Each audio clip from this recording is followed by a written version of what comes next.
Do you have any idea what the biblical borders of Israel are? Most people don't, right? But there's a huge controversy in the parasha this week around who's going to live where. Because of the east bank of the Jordan. What's the controversy? What's the controversy? You had two tribes, the tribe of Reuven and the tribe of Gad. They come to Moshe with a little issue. What's the issue? They want to live on the east bank of the Jordan. East bank of the Jordan, at this point in the story, not part of Israel. It's not part of Israel. It is a land that the Jews had recently conquered, as we just saw, because there was the big, mighty nations of the king Sichon and the king Og, and they came to war with the Jewish people. They started with us, and we fought back, and Hashem said that we'd have the bracha of being able to beat them, which we did.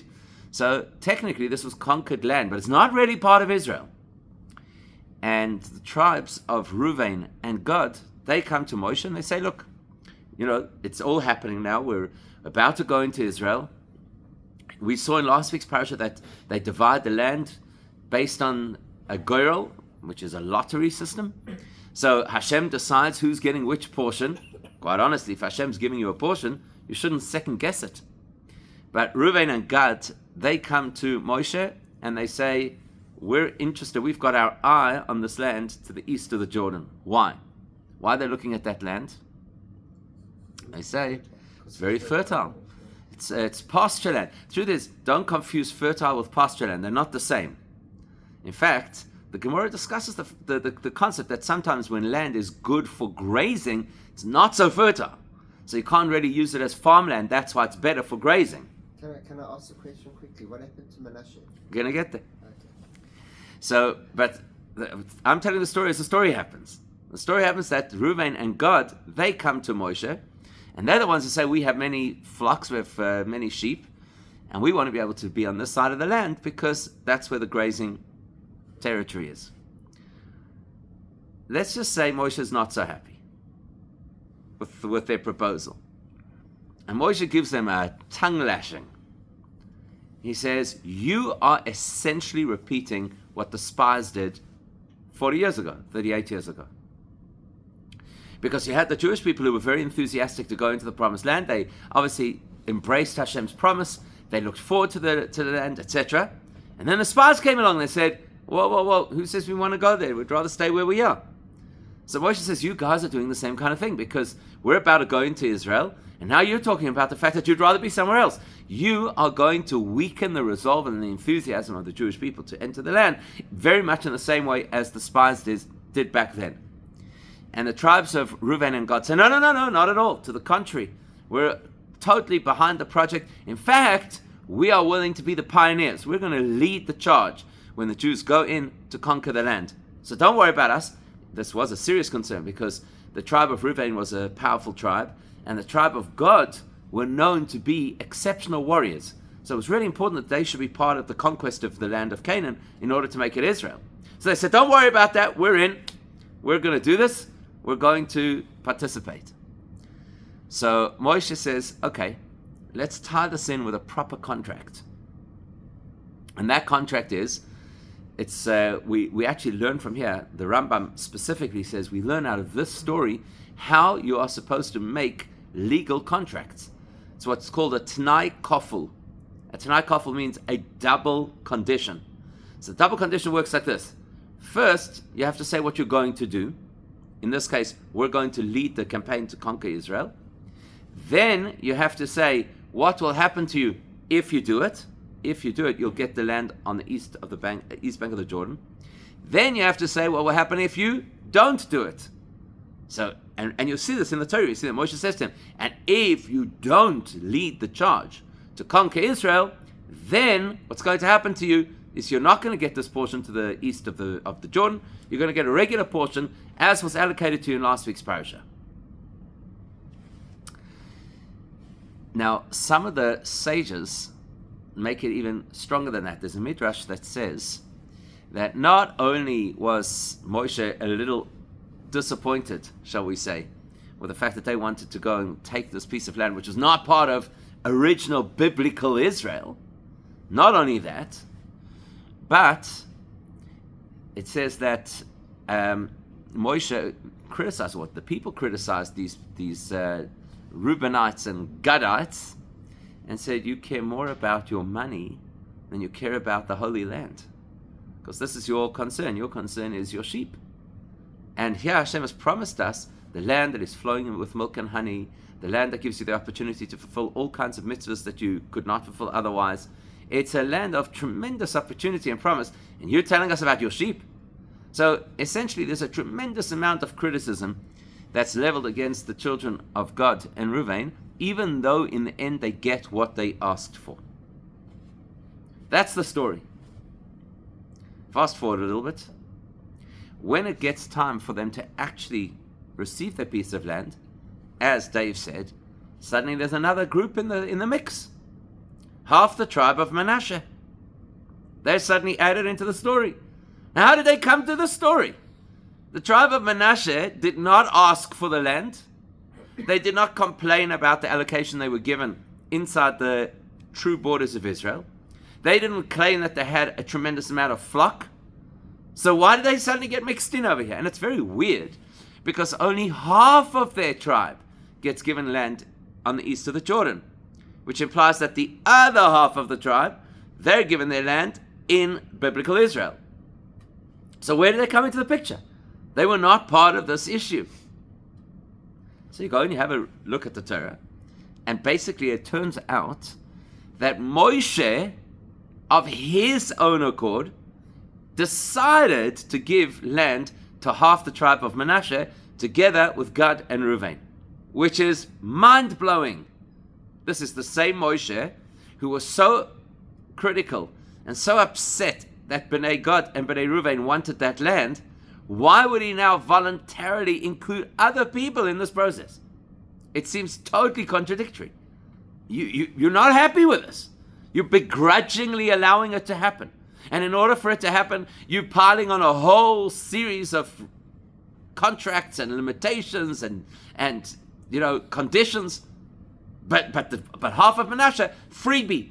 They can go. We have no evidence that they had to also be the pioneers to lead the attack against Canaan. There's no evidence for that. We have no evidence that they had a huge amount of flock and therefore they needed the extra space.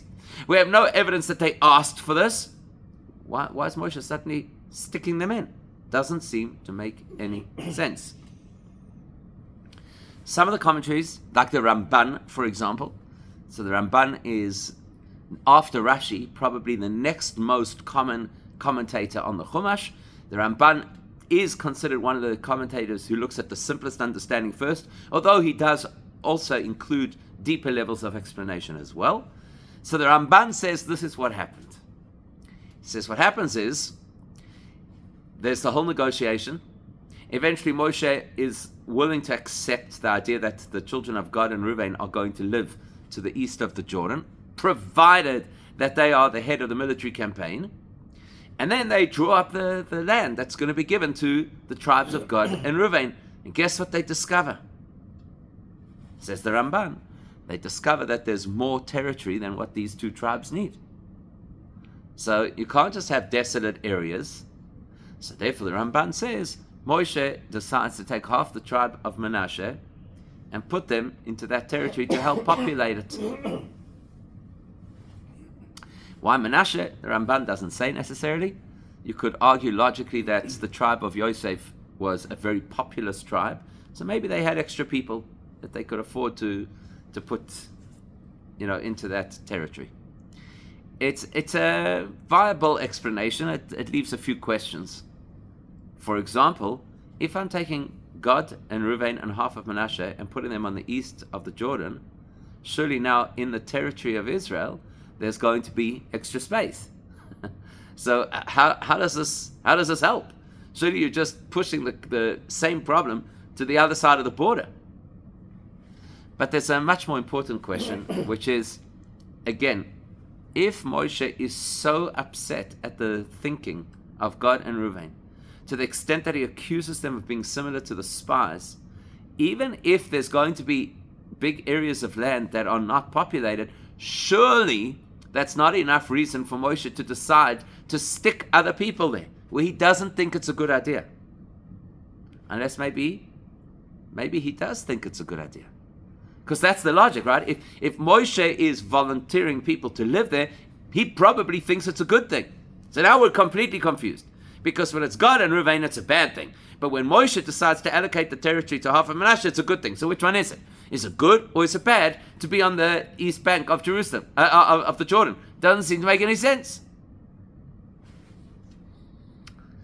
Okay, so... Moshe could change his mind. Okay, so that's an option. But if Moshe changes his mind, then he should apologize to the children of God and Reuven and say, listen, I came down too hard on you, but actually now that I think about it, this is actually a good idea.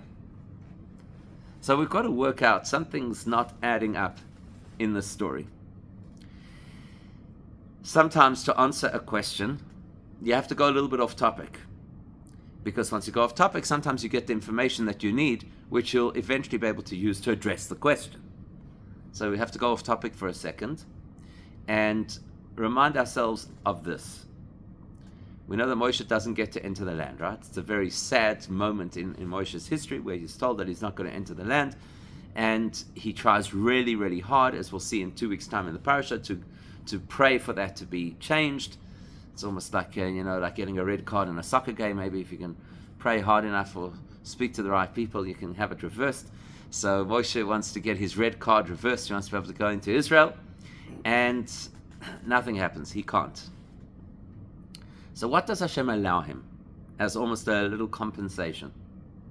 He allows him to go look. He allows him to go up onto the mountain and to see the land. Right? That's what he allows him. To go up onto the mountain and to see the land. I've never understood that. Like, what's the point? So he could see the land. No, if you make it more hard, so. That's exactly. Horrible. It's going to frustrate him more. Doesn't make any sense. His whole thing is that he wishes he could go into the land. So what you're going to do? Say, go have a look at what you can't have. It seems so unfair. It seems almost cruel. And what's he going to see already from the mountain? What's he going to see? Another piece of it. He's going to see land. If you've ever been to, like, I'll give you an example. When we were in Tanzania, we went up Mount Meru. So they tell you from the top of the mountain, you could see into, obviously you see Tanzania, but you can see into Kenya as well. Do you think it looks any different? When you stand in Jerusalem and they tell you, look there, you can see Jordan. Does it look different? You stand at Niagara Falls and say, that's Canada, this is America. There's nothing to see from a distance. If you really want to see the land, you have to actually go to the land. What's the help to see it from a distance? It looks the same. This is desert, that's desert. There's some green patches, there's some green patches. Some hills, there's some hills. It's not going to look... There's no dramatic difference in the topography between the one side of the Jordan and the other side of the Jordan. So he goes up into the mountain, he sees the land. It feels like a terrible tease. Why is Hashem doing this to him? Now, if we think that Moshe is the kind of person who's just sentimental, he wants to be able to, at least before I die, I should see the land, and Hashem says, okay, fine, then we completely misunderstand who Moshe is. Moshe is not some kind of a cheap romantic. If Moshe wants to see the land, and if Hashem wants Moshe to see the land, that means that there's something very significant that will happen when Moshe sees the land. When we understand what that significant thing is, it will give us a tremendous insight into why Moshe is actually now pushing half of Manasseh to live on the east of the Jordan. So what's the goal? What's the objective? What does Moshe want to achieve? Or what does Hashem want to achieve by Moshe looking at the land? If you have a look at Jewish history, you'll discover that every major part of the Jewish experience had to be facilitated by Moshe. So the most obvious is the Torah. The Torah is obviously the fundamental experience of being Jewish. If you don't have a Torah, how can you be Jewish? So how do we get the Torah? It all has to be facilitated through Moshe. Moshe is the one who goes up onto Mount Sinai. Moshe is the one who says the Ten Commandments after we cannot handle hearing it from Hashem. Moshe is the one who has to bring the tablets down from the mountain to the Jewish people.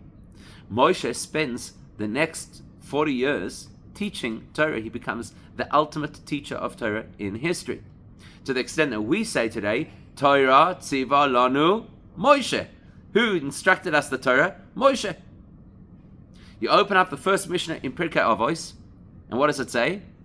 Moshe kibel Torah misinai. That Moshe received the Torah from Sinai. Umasara liYoshua, and he passed it on to the next leader, who would pass it to the next leader, etc. In other words, the whole of the Torah was facilitated by Moshe. In fact, at the end of the Tanakh, we have the prophet Malachi telling us, Zichru Toras Moshe Avdi. That Hashem says, remember the Torah of my servant Moshe. Fascinating. Hashem doesn't say my Torah, it says the Torah of my servant Moshe. So Torah, which is absolutely core to the experience of Judaism, had to be facilitated by Moshe. I'll take it a step further. The Gemara tells us that as history progresses, you can expect we're going to have some very brilliant scholars. And those brilliant scholars are going to introduce aspects of the Torah that we never knew about before. Like Rabbi Yehuda Hanasi introduces the Mishnah. The Rambam introduces the codifying of Jewish law. The Baal Shem Tov introduces Chassidus, etc. So when you reach that point in history, that there's a whole new perspective of Torah that's been released for publication, and for generations before they never had it, you'd think, wow, this is brand new. Says the Gemara, it's not brand new. Everything that an astute student will uncover within Torah at any point along the way was all given to Moshe at Sinai. Every part of Torah had to be facilitated by Moshe. Not only that, we're told that when Mashiach comes, what Mashiach's going to teach in Torah is going to be so profound and so deep that is effectively going to reveal to us the deepest secrets of the Torah. In fact, there's even a midrash based on a verse, a prophecy that says, when Mashiach comes, Torah me'iti teitzei, the Torah will come from me. Says the midrash, it means Torah chadosha, that there'll be new Torah that is introduced when Mashiach comes. Even that Torah was facilitated originally in seminal form by Moshe, because Torah is a central core part of the Jewish experience, therefore it had to be facilitated by Moshe. I'll give you another example. The ultimate goal of the whole of the Jewish experience is Mashiach. Not the person Mashiach. Rather, Geula, the state of the world, the state of so-called redemption, that is going to be facilitated by Mashiach. That's the goal. So the concept of Geula was launched by Moshe. The first time that there was ever a redemption, which is the Exodus from Egypt, that was facilitated by Moshe. So much so that the Midrash tells us, Goyel Rishon, the first Redeemer, Moshe, who, Goyel Acharon, will be the ultimate Redeemer, Mashiach. Now that doesn't mean it will be the same person, but it means that Mashiach rides on the strength of Moshe. You can only have a Mashiach because you had a Moshe. So anything that is critical to the Jewish experience had to be facilitated by Moshe. Torah is critical, Geula is critical, the land of Israel is critical to the Jewish experience.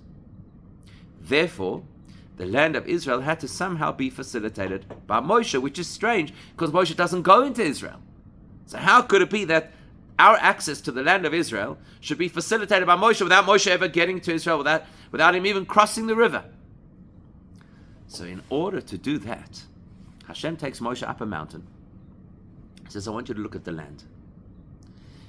The difference between us and Moshe is if we go look at a piece of land, let's say you go to the Grand Canyon, and you look out over the Grand Canyon.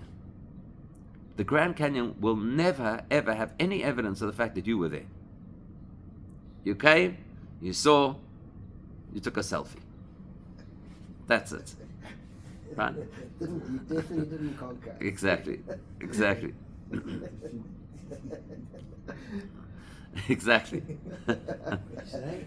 You take a selfie with tefillin. That's tefillin. That's right. And that's it. You go home. No evidence that you were there, unless you're one of these people who scratches your name on the tree. You know. When Moshe looks at the land of Israel, Moshe is a powerful individual. He's this incredibly powerful neshama. He's the greatest prophet who ever lived. When Moshe looks, when he scans the land of Israel, that already pushes energy into Israel. that already creates a level of holiness in the land that wasn't there before. That's how powerful Moshe is. He's not going up onto this mountain for some kind of a sentimental photo shoot with the background of Israel. He's going up onto the mountain to gaze deeply into that land so that it will help the land to have a tinge of holiness even before the people get there and do the work, the hard lifting of making it into a holy land. So that gives us very useful information. That tells us whatever Moshe is going to do in relation to facilitating the Jews going to Israel is going to help make Israel become what it's supposed to be. That means then that if Moshe is somehow involved in what's going on to the east of the Jordan River, not the piece that's being given to Gad and Reuven, because that was their idea, that was their initiative. So that's not where Moshe is adding value. But if Moshe is going to be involved in what goes on the East Bank, which he is going to be involved because he's going to send half the tribe of Manasseh there, that means that Moshe is doing something in relation to that east part of the Jordan River that is critical to the story of the development of Israel. Now we've just got to work out what is he doing and why is it critical. Thank you.